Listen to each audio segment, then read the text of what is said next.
what is a need and what is a want. A need is a gorgeous bathroom.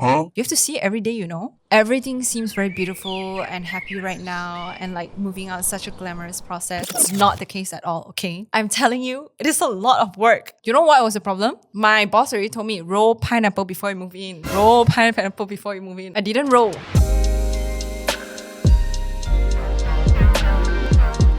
We're just figuring it out.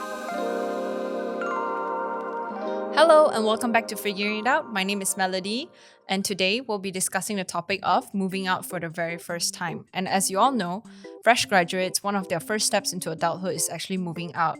And it was the same case for me.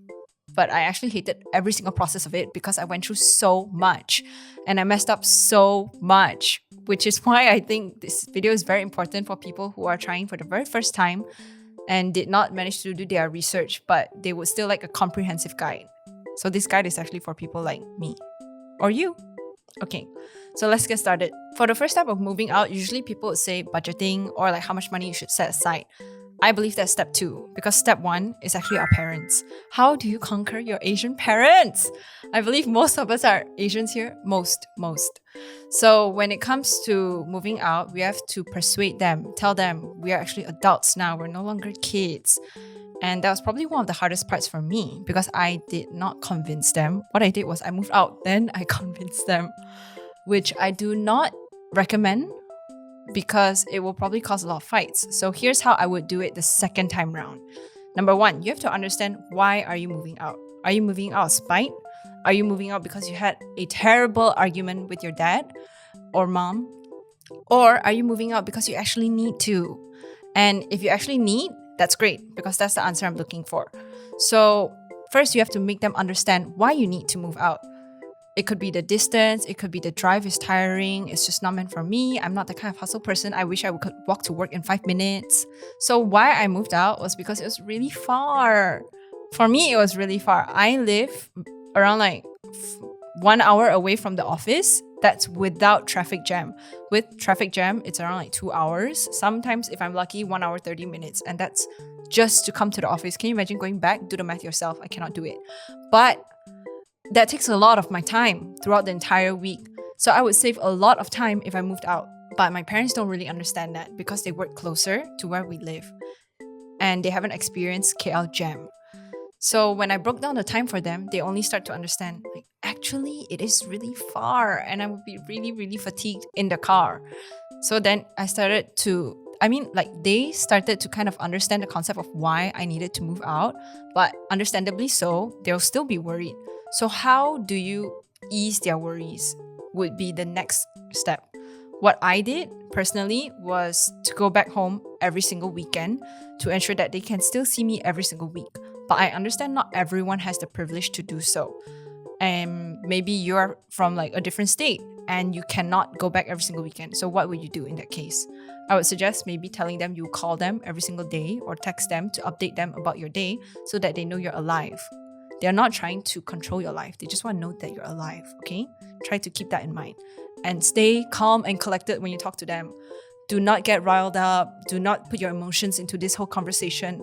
The moment one party starts getting angry, the other party will get defensive, and we don't want that. Next step, financial planning and budgeting. Okay, so financial planning and budgeting really is up to how much you're willing to spend. Some people are willing to spend more for comfort. Some people are willing to spend less because they want to save more.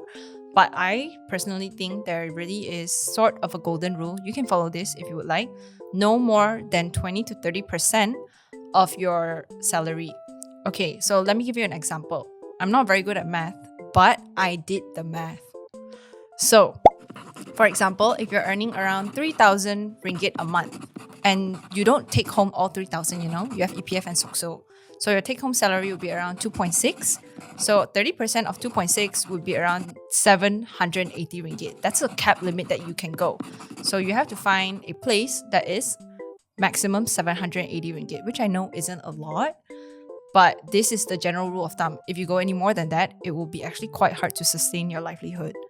Unless if you're like a really, really, really, really frugal person, which I'm not. And also please understand properly, like what is a need and what is a want. For me, a need is a gorgeous bathroom. I don't judge, but I I cannot with bathrooms that are not gorgeous because it makes me happy. This is what I meant by what is a need and what is a want. Some people prefer really comfortable beds, or some people is like, okay, I need a vanity, I need a table. For me, that doesn't really matter. What matters is the toilet is clean and pretty. So if it's clean and pretty, I'll be really happy at the end of the day. You have to understand, you're going home to this place every single day. And if you're not happy with this place, how can you be happy? You have to see it every day, you know? Okay, so this is my need. What is your need? Okay, then you also have to set money aside for deposits because you can't just pay 780 ringgit and then just move in. That's what I thought. You just set 780 ringgit aside and then you just move in. But turns out you have to do 2 plus 1. Usually it's 2 plus 1. 2 plus 1 means 2 months rent plus 1 month utility bill. I didn't do the math for this, but it's a lot more. So you have to set aside some money for the deposit.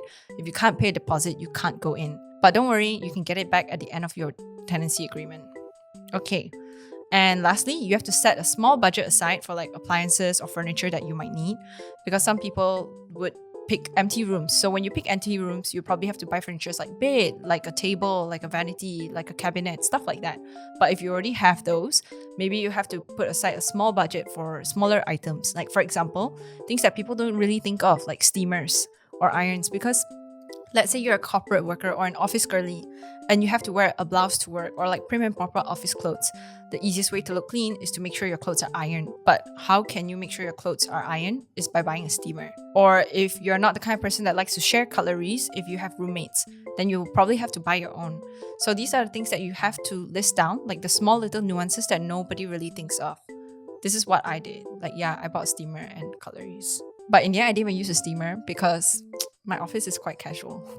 So I just wear t-shirts. Next, how to find a place to live, like a decent one at least. I'm not sure how you guys did it back then, but I used Google. So what I typed in my Google search was places near blah blah blah for rent, because I can't afford to buy. And I would suggest searching on platforms that actually have more credibility rather than platforms that you've never heard of before. So I would say keep out for platforms like Property Guru, iProperty, or even if you want like more niche places where they only offer rooms, because I believe most fresh grads cannot afford a whole apartment complex for themselves. Usually they would rent rooms first. So I believe it would be a good choice as well, because a lot of their property agents there are rent certified. I'm not saying that these platforms are scam proof. It's more so like another layer of security. You know what I mean?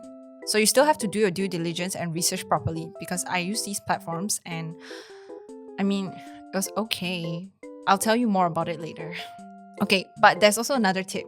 You can also go through Xiaohongshu if you're a Chinese speaker. But like I said, it is not scam proof. Please, please, please, please do your due diligence. Okay, first thing you need to do, list down what are the criteria that you would need as a first-time renter. So I would assume a first-time renter, fresh grad, you'll probably be renting out a single room. If you have more budget, a master bedroom with a toilet. But most would go for a single room first. And most would also go for a fully furnished room, because we do not have the capabilities to actually buy furniture to put into our rooms. So what are the things that you would need in your room?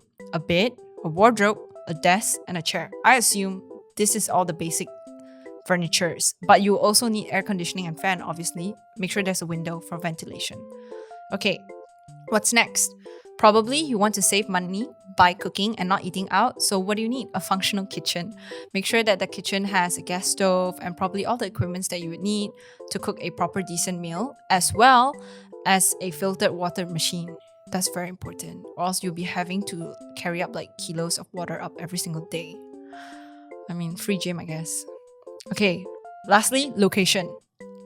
I understand most fresh grads do not have a car, so you would probably have to find places near public transport. Make sure it's accessible by public transport, or choose places where it's close to the areas that you frequent, like work or maybe hangout spots that are like 5-minute walks away. It is a privilege, I understand, but you can try your best to find places that are within your budget that are close to these areas, okay? So this is the very, very, very, very general guideline. I'm pretty sure everyone has their own requirements that they need when it comes to house hunting or room hunting. So list them down. I highly recommend you to list it down and not just be like, Actually, I can remember everything when it's fine. No, it's not fine. What if you forget something? Okay, and lastly, something that people never talk about, car parks. I mean, I just mentioned that not everyone has a car, but some of us do have a car.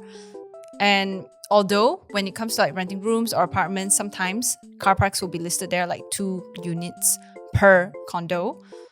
But sometimes homeowners will actually rent out their car parks to other people. So you actually have to ask beforehand, are car parks available? If not, you should actually rent it out or find places that do provide car parks.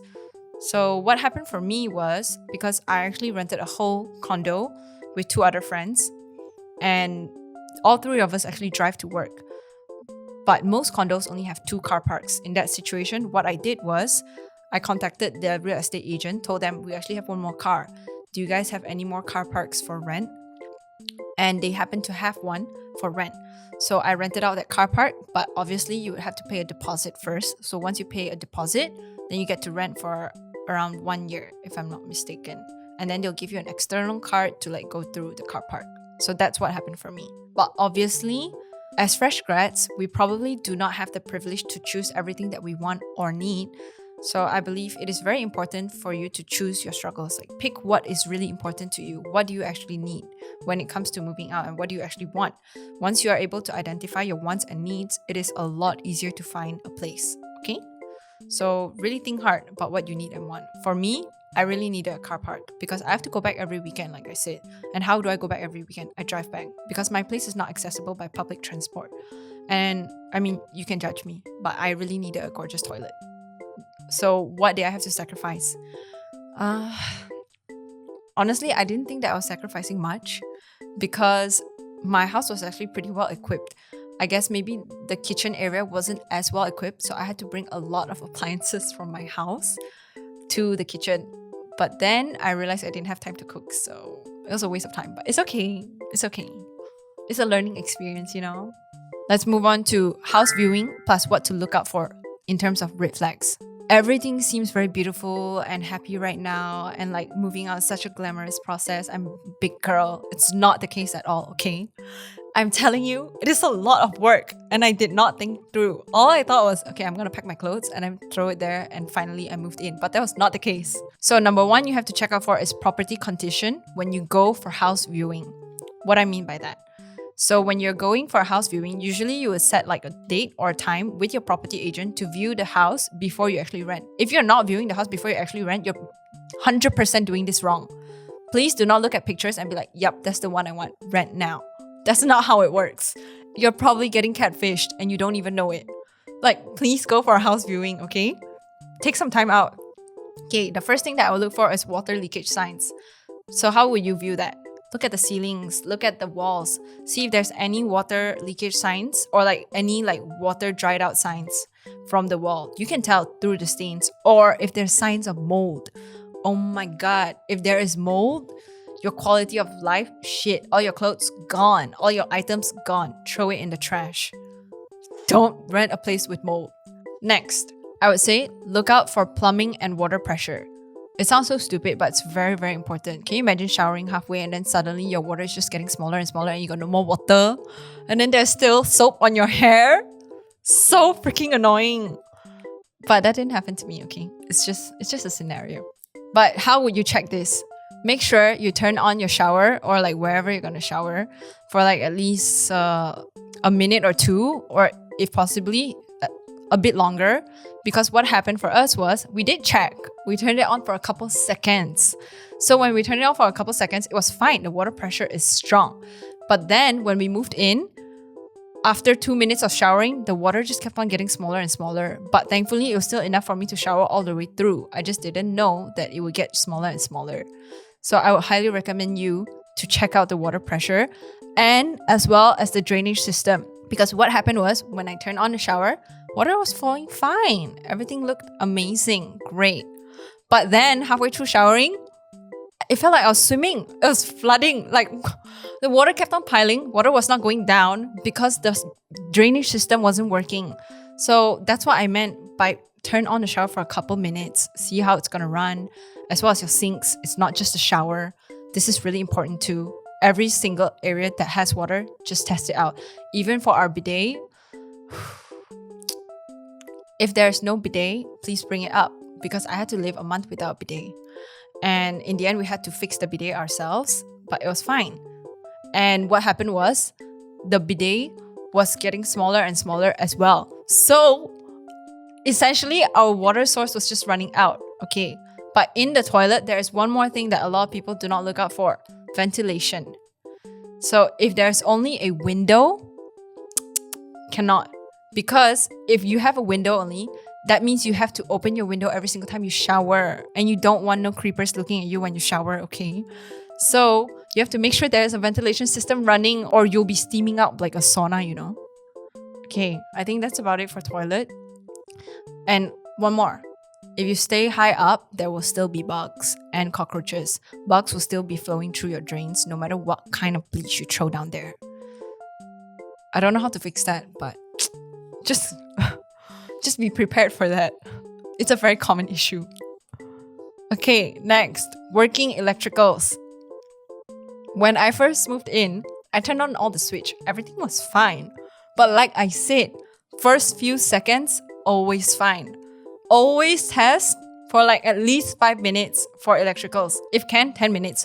Just turn everything on while you're talking to your real estate agent and like viewing the house, okay? Why?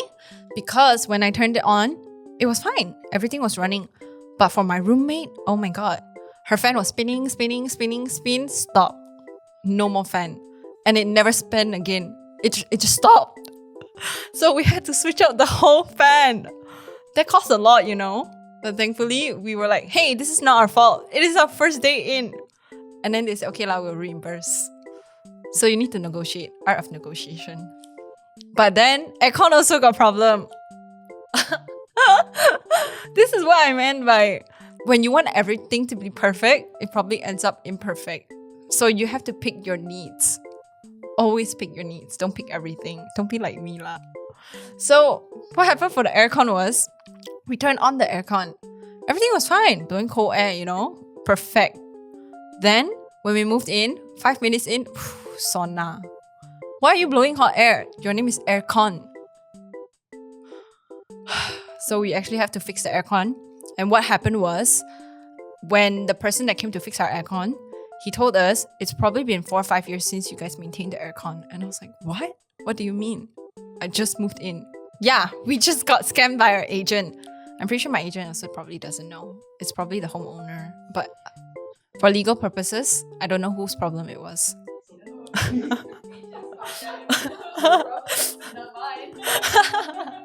I swear to God, it was not my problem. I was only like 1 day in. You know what was the problem?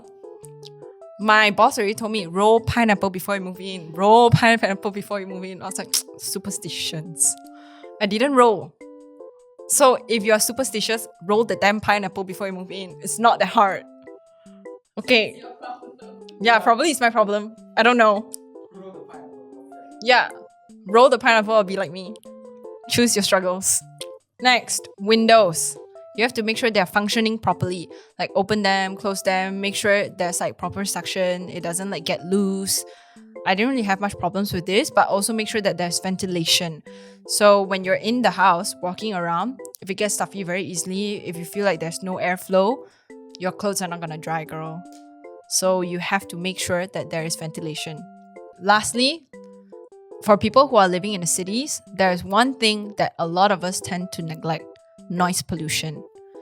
When you open up the windows and you hear beep, beep, beep, beep, boom, boom, boom, everything right, at night you confirm cannot sleep. Morning also cannot sleep. So make sure when you open the window, close the window, you cannot really hear much car or noise pollution. Okay, but if you open the window, it's quite normal to have noise pollution because you're in the city. But close the window already, close everything, and you can still hear it very clearly. And you're a light sleeper, you either pray to God or you move somewhere else. Okay? So make sure that there's no noise pollution. Or you can ask your neighbors if you see them. Oh my god, yeah! Especially during Chinese New Year.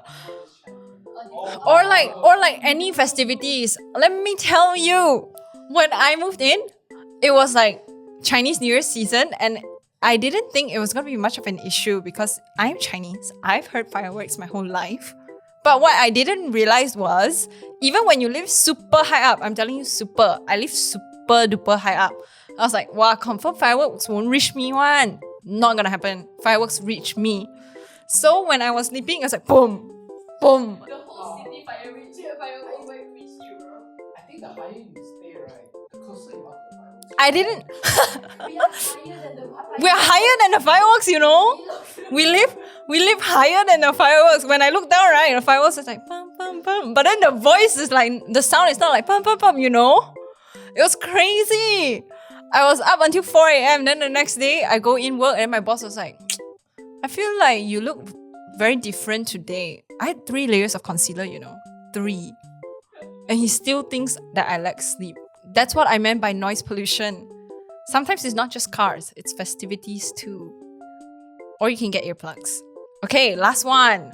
This one, I tell you. This one, very, very important. When I went for house viewing, the connection strong as hell. Super strong. Strong like the gorilla tape, I tell you. But it's not. When I moved in, it went from 5G to no G. It was 0 line. So this is what I meant by don't check for 5 seconds only. Check for 5 minutes at least. Or if you're there for like 30 minutes, check throughout. Because you never know that the conditions might change. So when I was living there, I was basically back to caveman era already. There was no Wi-Fi, no nothing. And all I can do is really cook, lie down on the sofa, reflect, probably read a book, and then go to sleep. Or if I'm feeling hardworking, I do my chores lah. But I couldn't bring any of my work home because there was no line. So most of the time, I have to OT in the office if I have extra work to do. And I do not recommend the experience because it's damn tiring. Sometimes you just want to do work on your bed, and I couldn't even do that. And when I was scrolling on TikTok, every single video is so frustrating. So make sure that that place has strong internet connection or you're gonna die. I mean, you're not gonna die if you don't, but I died. Next, shared spaces. Because I didn't really have the experience of having a shared space with roommates that I've never met before or strangers. I had the opportunity to live with my friends. So I picked my friends wisely before I moved in. And I would say it was pretty decent experience, but not everyone has that privilege. To understand whether your roommates that you're moving in are clean or not, you have to check the common areas. So if the common areas are quite dirty, then you probably know that your roommates aren't clean. I mean, if you're a clean freak. If you don't care, it's fine. And if you have the privilege, also meet your housemates to like get a vibe check, see if y'all get along. But I understand from my friends that moved out to individual rooms, it doesn't really matter because you're not going to see them anyways. But just in case, you know, you might live with someone who's a creeper or someone who's like not nice. But if you have the time or if you have the privilege, get a vibe check. Okay, then location and environment. Personally, I think this is very important in terms of environment. I'm not the kind of person that, oh my god, I need eggs, let me drive out to go get eggs. I hate it so much. It takes so much time. And then you pay for parking. Then you go through like, I don't know. I need to go through like my parking lot and everything. It takes so much time just for eggs. So I picked somewhere that actually had a supermarket right down below my condo. And if you have the chance, I highly encourage you to do that. Although I only went to the supermarket probably 5 times, but it really helped every time I needed milk. And also get a good feel of like hawker areas nearby so you don't have to always get Grab. Because there was once I lived in a place where there's nothing there. It was only a fruit shop. What am I going to do for fruit with dinner? So I had to Grab every single time. And I don't want to pay for Grab fees, you know.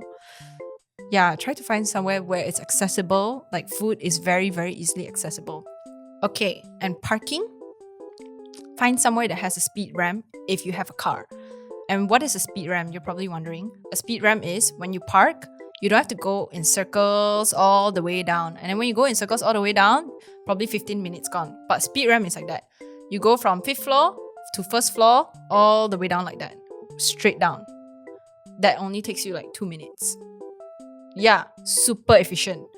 If there is a speed ramp, pray to God that the house there is nice. Then you just move in already. And also check what are the kind of facilities that you're looking for. If you're not looking to pay for a gym membership, you probably want a gym where the equipments are functional. If it is not functional, they probably don't maintain their house as well. There's one tip I learned from real estate guy Yi Heng. If you want to know whether that condo is well maintained or well taken care of, check the refuse room. If the refuse room is always clean, that means the whole condo is well maintained. If the refuse room always stinks, that means it is not well maintained. So, yeah, that's just a pro tip. Now, moving on to the second part of red flags. We already know all the physical traits of what you should not look out for and should. Now, we're going to look to the after part, after you're done viewing. So after you're done viewing, typically you will get a tenancy agreement and then you will sign that with your real estate agent. If you do not have a tenancy agreement, your real estate agent is a red flag. Do not sign with that real estate agent. But sometimes when you do get tenancy agreements, the agreements will also be red flags. And this is exactly what happened to me. Usually, the tenancy agreement is like terms and conditions, you know? It's like 20 pages long. Nobody wants to read that. But I highly encourage you to read it. Please just spend like 30 minutes of your time, sit down and read it thoroughly. If I did not read it, I would not have missed all of these red flags. What I saw in my tenancy agreement was, at the end of my term, every single window or hinge, I will have to replace it, which was really weird. I mean, I've never moved out before, but this seems like a very weird term. So I asked around my friends who have moved out before, and they all said they've never gotten this term before. Because what do you mean I have to fix every single hinge or every single like screw? I don't understand that. And number two, they ask for professional cleaning. So what I meant by that is they want professional cleaning to really vacuum down all of the sofas, the beds, and then really wipe down every single cabinet. But when I moved in, everything was so dirty. It was so dusty and there were stains everywhere. I cleaned it myself. What do you mean the previous tenant already cleaned it for us? That was a lie. So, and then another one was aircon maintenance. They told us that we have to maintain our aircons 2 times a year, which was really weird because usually it's 1 time a year. And I asked around as usual, and they tried to gaslight me into telling me, hey, it's quite normal. 2 times a year is the bare minimum. Then I showed all of the other tenancy clauses from my friends, and they all mainly just said 1 year. So we negotiated it back to 1 year. Oh yeah, you can negotiate. You can try to work things out from your end and your real estate agent's end or like the homeowner's end. So both of you get like a win-win situation. So these were kind of the weird clauses that I got. I'm pretty sure there's more, but it was like 20 pages. This is what I meant by you have to read it. So if you do not read it, you'll probably blindly sign everything. And by the end, oh, they also told us we have to replace all the curtains. You get me, okay? So this is what I meant by you really have to read every single thing. And if you don't read everything, you'll probably blindly sign it at the end of the clause or at the end of your rental. You will have to replace everything that they listed for or do every single thing, which will cost a lot of money or unnecessary money that you didn't have to spend before. And my friend is very lucky. He never ever reads his tenancy agreements. And he has always been through like so many hee ha ha situations. And I would say this luck is more of like 1 in every 10 people. I am not one of the 10 people. So please do not push your luck. It's not always that you'll be this lucky. Just read it. Okay, another one is if you see that it's too cheap, but it's also really nicely furnished. Confirm scam, girl. Confirm scam. No such thing as free things. No such thing as nice things for cheap price. This is what happened to a lot of people online. So they saw a really cheap listing. They actually went for the house viewing. Amazing, fully furnished. Everything will come with the house. But turns out, real estate agent, fake. The listing, fake. Everything fake. So it was just an Airbnb home that they went to view, and the real estate agent was really, really pushy with getting the deposit and everything. So when they pay for deposit, they want to move in. Turns out it was just an Airbnb that they listed for a day and pretended to be a real estate agent to scam the deposit money out of you. Please, please, please, please be alert when you go for house viewings. Sometimes it really is too good to be true. Okay, and last one is bait and switch photos. Sometimes you see online, perfect, amazing. You straight away want to rent. You didn't even go house viewing. Gone. It's not even the same when you move in. From Princess Tower to jail. Bruh. Think properly. Please just go view. Okay. So many red flags already. How do we avoid these red flags? Simple. Read the whole damn tenancy agreement. Discuss with your agent for clauses that seem really fishy and negotiate every single thing. Always view in person to double check the listing.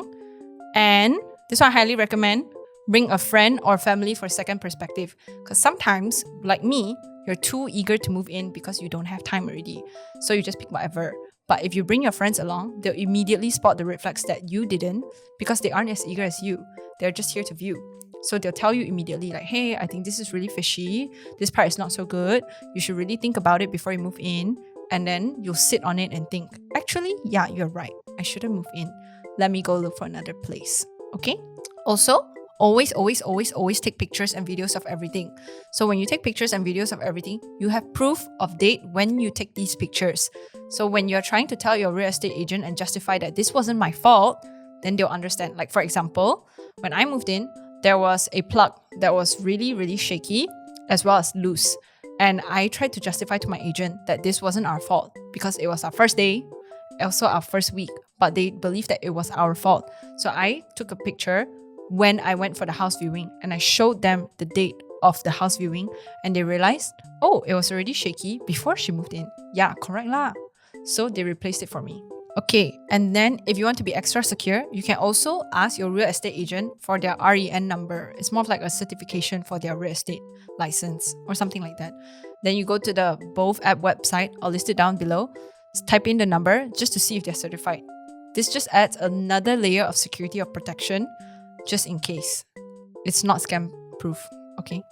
And then last, don't forget to keep all of your receipts for every single thing that you paid for the house. What happened for my friend was he kept all of his receipts every single month. When he would pay for rent, he would just keep his receipts. But then one day, his real estate agent or his homeowner told him, hey, you haven't been paying rent for like 3 months. He was like, what do you mean haven't paid for 3 months? He was like, I've been paying for the past 3 months and they're going to evict him already. So what happened was he took out all of his previous receipts, showed it as proof and evidence to his real estate agent and his homeowner, and show that I have been paying. The person that hasn't been paying is one of you guys. So then they let him off the hook and realized that he wasn't at fault. But if you didn't keep your receipts, you'd probably be homeless right now. And lastly, trust your gut. Sometimes when you feel like everything is too fishy, but then it's still so bubbly, you're like, hee hee ha ha, I love it so much. But at the same time, a deep part of you is telling you like, let me sit on this, let me think about it. Yeah, you should. Maybe you really should. Think about it. Sit on this. It is a big decision and it's not, I wouldn't say it's a huge amount of money, but it's still a significant amount of money for fresh graduates to fork out and lose immediately on the get-go. So I would say always trust your gut, sit on it, think on it. Okay, and my final advice for all of you, I understand moving out is really exciting. It's your first time being an adult. You're really trying to get out there into the world. I get to live on my own, not under my parents' guidance. I have freedom. But moving out, albeit it is exciting, comes with a lot of responsibilities.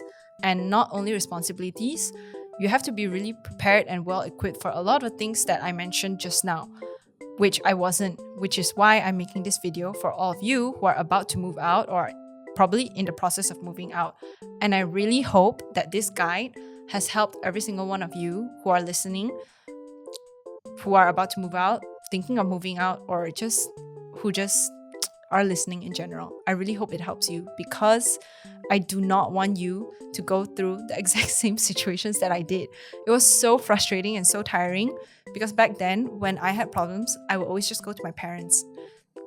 But now I have to do everything myself. And through doing everything myself, I've learned a lot of the things that I know I should and shouldn't do. And hopefully this guide really helps you. Okay, so I guess that's all I have for today. And if you have any questions, you can always head over to our Reddit page or leave them in the comments down below. Don't forget to follow our Instagram at figuringit_out.pod. And with that said, thank you so much for listening. See you in the next episode and bye-bye.